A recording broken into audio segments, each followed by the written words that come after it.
such a metaverse, one can navigate a blended world with the help of augmented reality or virtual reality glasses. Hey, kitty, come here. Oh, there we go. You're quite animate for an AR cat. That's Tiu Tiu. He belongs to Professor Chow, who's a big proponent of a mixed reality metaverse.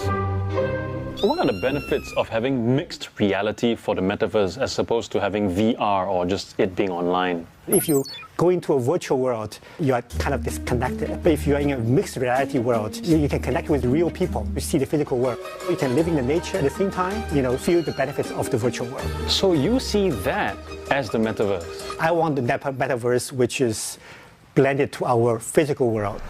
Right now we have two worlds. We have what we call the physical world, where we everyday experience, but we also have a digital world, which we have to go to our computers or our game consoles to experience.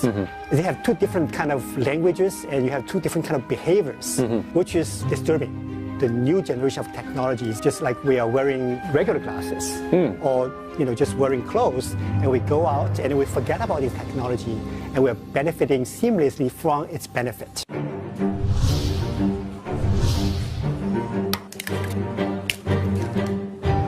Call me old-fashioned, but I quite like my physical world with all its sensations. If I get to choose, I vote for mixed reality.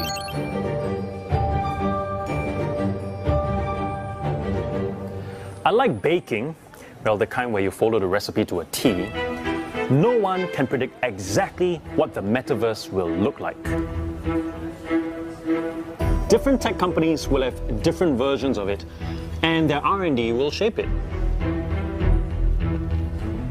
But put all the cool tech together, and a completely different metaverse could be the outcome. One thing's for sure, it is coming, and it will disrupt and change life as we know it, just as the internet did. And that's why it matters.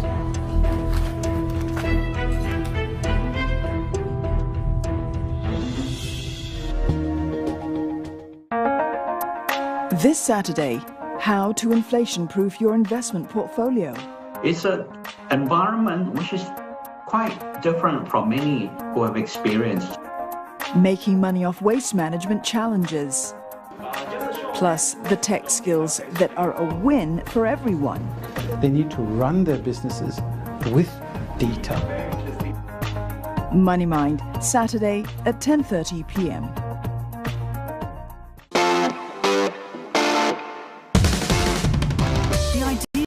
Aspirations and attitudes of Singaporeans are changing the nation that raised them. Passionate Singaporeans living out their very ambitious dreams. We're looking to write a story of greatness, of extraordinary people impacting communities. I guess a part of me wanted to connect even deeper with the people.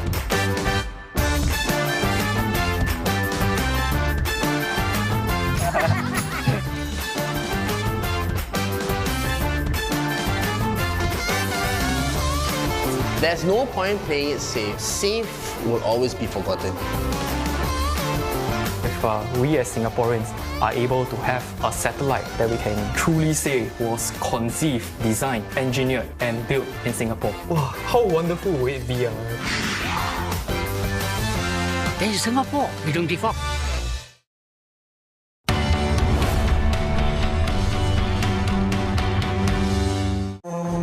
What makes a maker? I think is somebody that doesn't see the problems as problems. Oops. Well, I think it came out. Something's not working in your life, like hack it and make it better. It's actually very interesting to sort of see how the term maker has evolved over time in different cultures. Good morning, everyone. It's a pleasure to be here and kick off Maker Faire. I thought it was amazing. I see 3D printers for the first time. I see laser cutters up close, test rockets. I think all makers think that, they will be the survivors in the post-apocalyptic world. I knew for a fact that if we shut down today, we're not opening up again. He's smiling down on you right now, and he's fist bumping you of what the impact you're making on everybody else. And together!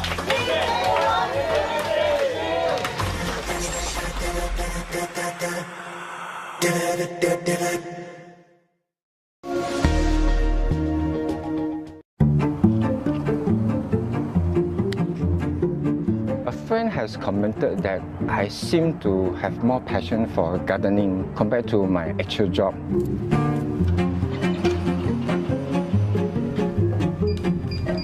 How crazy do I get?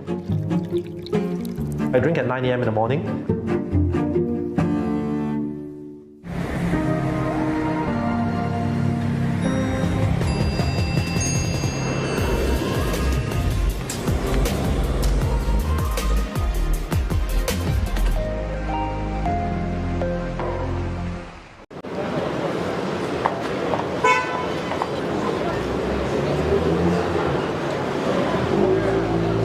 Hey Jen, are we ready?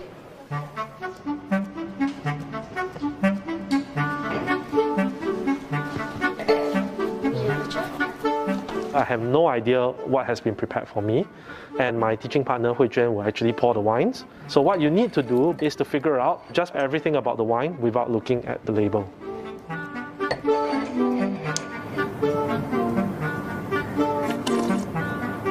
Lots of citrus, a bit of passion fruit on the palate, grassy on the nose, Sauvignon Blanc, possibly a bit older because of the color.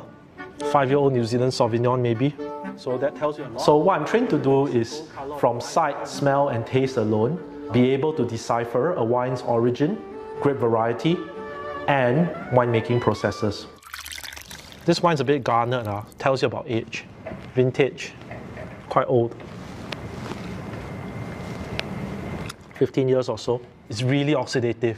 When you get such a wine, this rustic, a bit earthy, it's only one place to go. It's a Banker, it's a Rioja. Congratulations for getting all the wines right.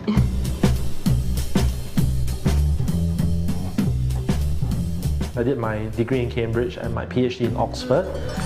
Down there, you get the weirdest societies and the weirdest spots. There was an aha moment, and that's when you discover the sport of blind tasting. Make it age a bit longer, but the Australians intend to try and get rid of all the tannin. So wine by get rid doesn't mean you actually take out the tannin. So, to excel at blind tasting, you must have your theory down pat. So when I came back to Singapore, what I found was there were a lot of people that wanted to learn about wine. So these elements, each fall on the flow chart, can be an aroma, can be an acid level, can be a tannin level, can be anything. My primary motivator for doing wine education is to share my passion with everyone, to give people a very good idea what wine really is, what goes into making every bottle, and also how best to enjoy such bottles. Tasting the same wine across multiple vintages, that would be a vertical tasting. Wine is a window to the world. Wine is not just a science, not just a drink, it's also an art. So wine knowledge requires you to have a very good grasp of geography. Not only which town is in which part of France, but also what the land is like. So you need to have a very good grasp of biology as well, plant biology, what has to be in the soil for the grapevine. And of course, there's a lot of culture, there's philosophy, history as well, because a lot of them are governed by what their ancestors used to do. As someone that's interested in what goes on in the world, it's very rewarding to go and find out all of these things.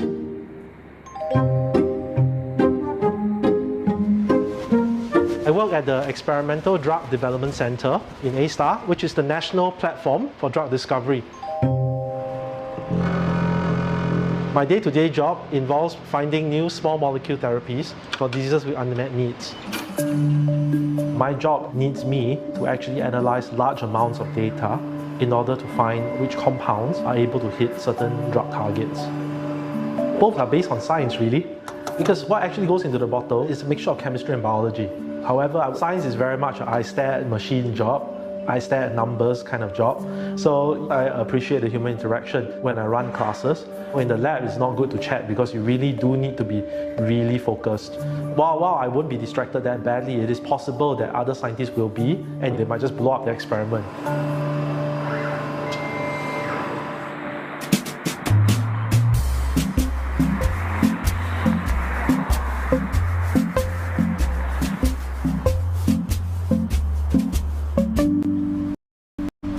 It started as a hobby, but it has now become a full-blown passion. We started renting this place about 4 years ago. So on average, about $600 to $700 a month. That is how much I have to spend on my hobby.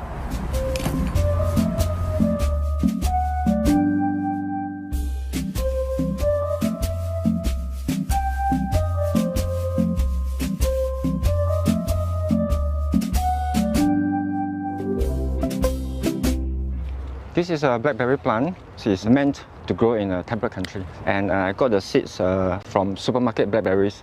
Okay, you can see here, all these are the fruitlets that are starting to grow. Now we have a big bunch of fruits here. It's considered quite lucky, weather permitting.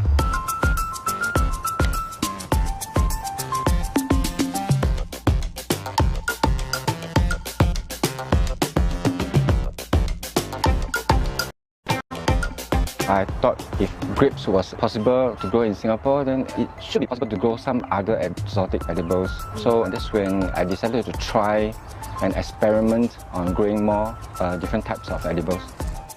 These white strawberries, started them from seeds, asparagus and pepino melon, even a 4-year-old loquat tree from seed. Basically just for fun and to see whether they will fruit eventually or not. I have white roselle, Brazilian cherries. This is a flower god. It feels pretty heavy. You can almost like feel the moisture and the juice inside.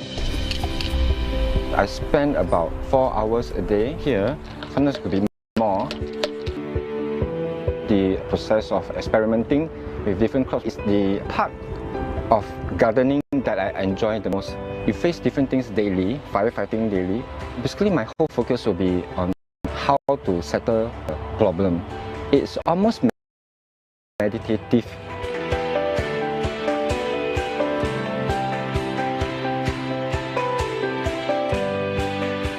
This is definitely the most challenging experiment that I've done, because by nature they are not used to our weather.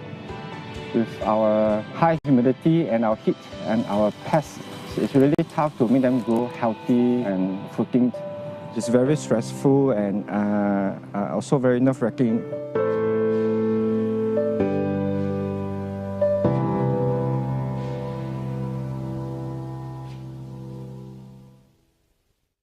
A tumultuous term that is now coming to a close. For a man widely known for his bloody war on drugs.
Amidst the unpredictable lockdowns. And this is only the start of our digitalization journey. We're helping businesses achieve end-to-end digitalization to thrive in Southeast Asia's digital decade.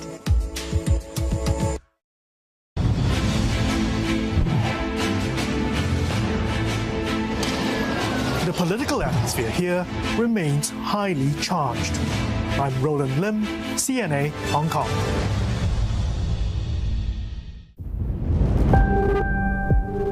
Consigned to the fringes of society. เราไม่อยากเกิดมาเป็นคนจนใช่ไหม Or having to remain at home. We were not just going beyond our gates. The lives of outsiders looking in. CNA correspondent, Friday at these times.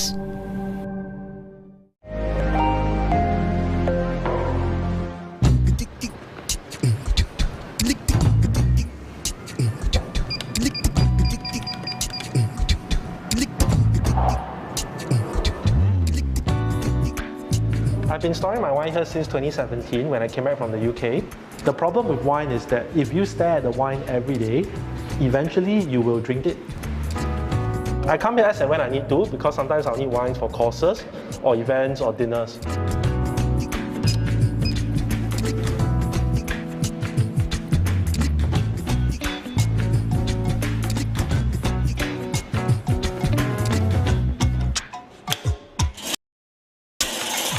my